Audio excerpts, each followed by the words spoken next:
Selamat datang kembali di channelnya Fun Movie. Masih bersama saya, yang akan menjelaskan alur cerita filmnya.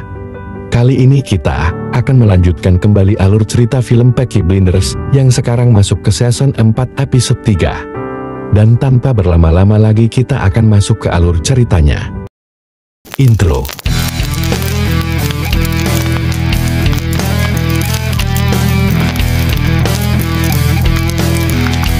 Jangan lupa subscribe dan like channel ini.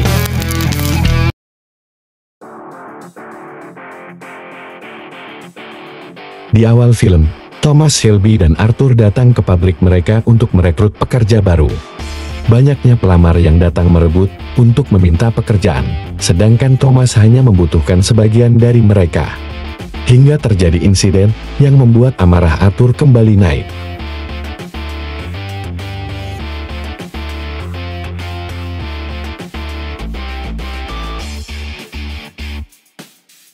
Di rumah sakit, Michael dijenguk oleh ibu asuhnya. Begitu mendengar kondisi Michael saat ini, ia langsung bergegas menjenguk Michael dan membawakan buah kesukaannya. Dia juga mengungkapkan bahwa ayah angkatnya meninggal dengan damai dalam tidurnya, yang tampaknya membuat Michael sedih. Meskipun awalnya memiliki hubungan dekat, Michael memberitahu ibu angkatnya bahwa dia harus pergi, karena dia sekarang bersama keluarga aslinya dan mengharapkan mereka segera.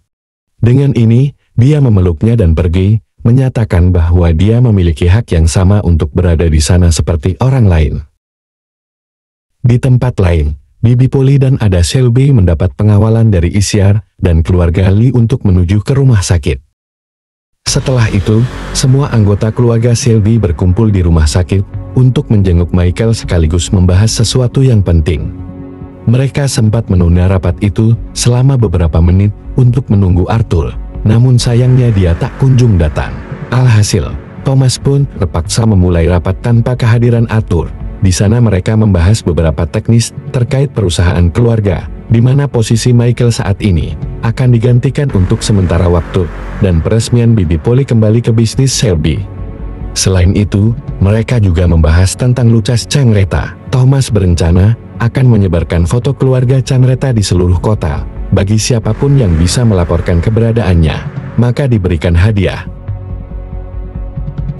Dan tentu saja semua ini adalah ulah Linda, yang sengaja merayu Arthur agar ia tidak bisa menghadiri rapat keluarga. Di pabrik, Arthur diminta oleh salah satu pegawainya untuk memeriksa pabrik cat. Sesampai di sana Arthur langsung mengusir beberapa orang yang sedang membuat kekacauan. Saat Arthur akan pergi, dia tiba-tiba diserang oleh dua anak buah Lucas. Beruntung Arthur berhasil menghindar dan dia balik menyerang membunuh dua anak buah Lucas tersebut.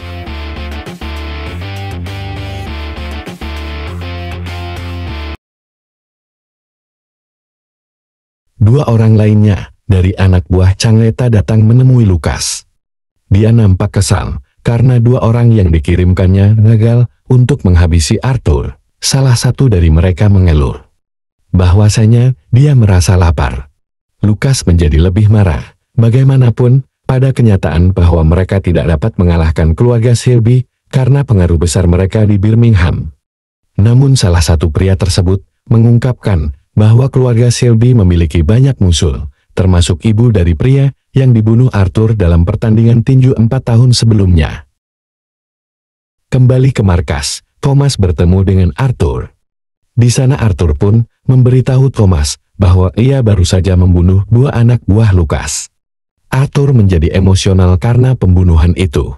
Ia marah karena Thomas menggantikannya di perusahaan saat ia masih dalam masa pemulihan dari penyalahgunaan narkoba. Ia pun marah dan pergi begitu saja. Pulang dalam keadaan mabuk, Arthur menuduh Linda yang sengaja datang mengenakan sutra Jepang atas suruhan Polly. Agar dia tidak mengikuti rapat keluarga, Arthur merasa berhak untuk menghabisi Lucas Changreta dengan tangannya sendiri demi membalas kematian saudaranya John. Pada malam harinya Thomas langsung menyelidiki kepala pabrik yang bernama Devlin. Thomas mencurigai Devlin telah bersekongkol dengan Lucas, sehingga Lucas bisa mengirimkan anak buahnya untuk membunuh Arthur. Namun Devlin menolak, dan mengatakan bahwa ia mencurigai 2 orang Italia yang mengikuti pesta komunis. Mendengar hal itu, Thomas langsung bergegas ke rumah Jesse Allen yang merupakan salah satu anggota Partai Komunis. Di sana Thomas menunjukkan foto-foto keluarga Changreta dan menyuruh Jesse untuk menunjuk siapa orang yang di foto itu yang dia temui di pertemuan komunis sebelumnya. Namun Jesse menjawab, dia tidak tahu apa-apa. Di pagi harinya Thomas terkejut karena mendengar suara tembakan dari rumah Arthur. Rupanya amarahnya kembali terguncang setelah membunuh 2 orang Italia itu. Kembali ke markas, Polly dan Lizzie dikejutkan dengan kedatangan Linda yang mulai bekerja dengan izin Arthur dan Thomas.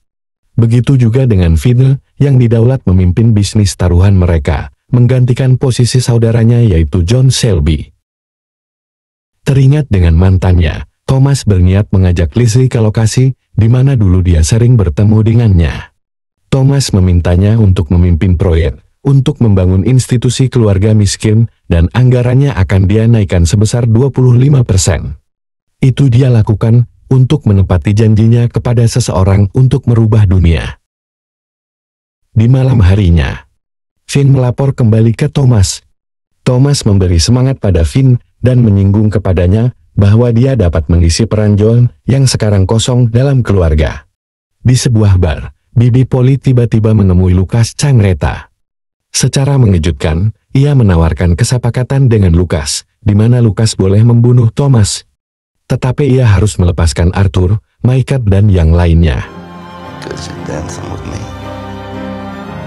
Dan film pun berakhir. Akankah Thomas bisa merubah dunia? Kita nantikan saja di episode selanjutnya. Terima kasih yang sudah menonton di channel ini. Salam dan sampai jumpa.